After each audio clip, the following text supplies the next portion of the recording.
Chapter 7 Alternate Dimensions. Nameless floats beyond the artificial reality's room, which held Schism within. Castigators only showed up when something serious was going on, so soul binding to the female had served to be beneficial information-wise.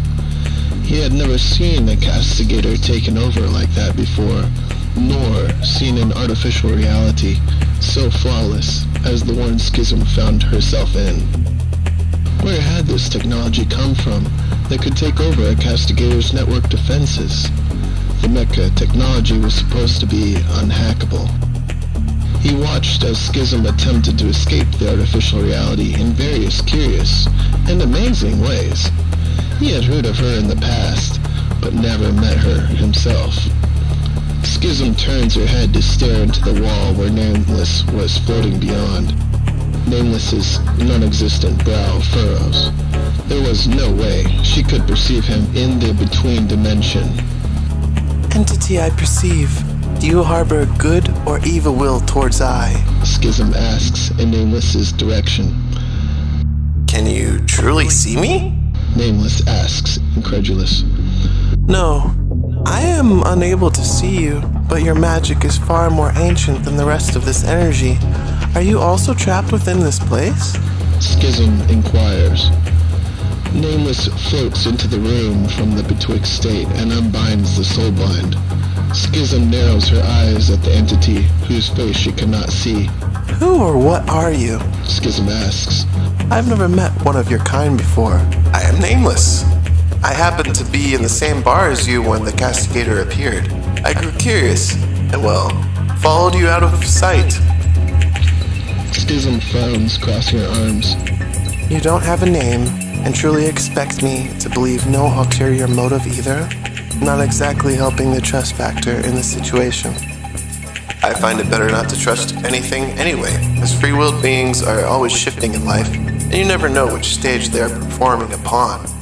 Nameless responds with a non-existent smile. Nameless detects another artificial reality appear next to Schism's, and an entity being deposited inside. If you will excuse me a moment, Nameless says, holding up a finger to stop Schism's response. He soul-binds to the new entity and slips through the atoms of the wall to float in the between and observe the newcomer. Nameless sees the appearance of the child, and his non-existent eyes widen. Surely, in all his time traipsing across the multiverse, he had not seen an entity like this one. He sensed energy from the past reality, and the raw energy of the dark verse, leaking from the child in the form of white flames. The horns and biochemical makeup of the child seemed to be unnatural to its original form. What had caused this child to undergo such strange changes? The artificial reality that the child was in appeared to be a garden with calming, inaudible vibrations. Whoever this Dekex and artificial intelligence were, the child was the main target, and Schism was the unplanned coincidence. That they had captured her and not killed her was a curious move. Who was this child that the Mecha Civilization, Vatican Empire, and whomever else working behind the scenes would go to such lengths to capture? The child was looking around himself at the strange alien plants. A beautiful, luminous water fountain catches the child's eyes, and it wanders over to look at its reflection in the waters. As soon as the child sees his demonic reflection, he falls back, crying out. After a few moments of panicked breathing, he slowly peers over the edge of the fountain to look again.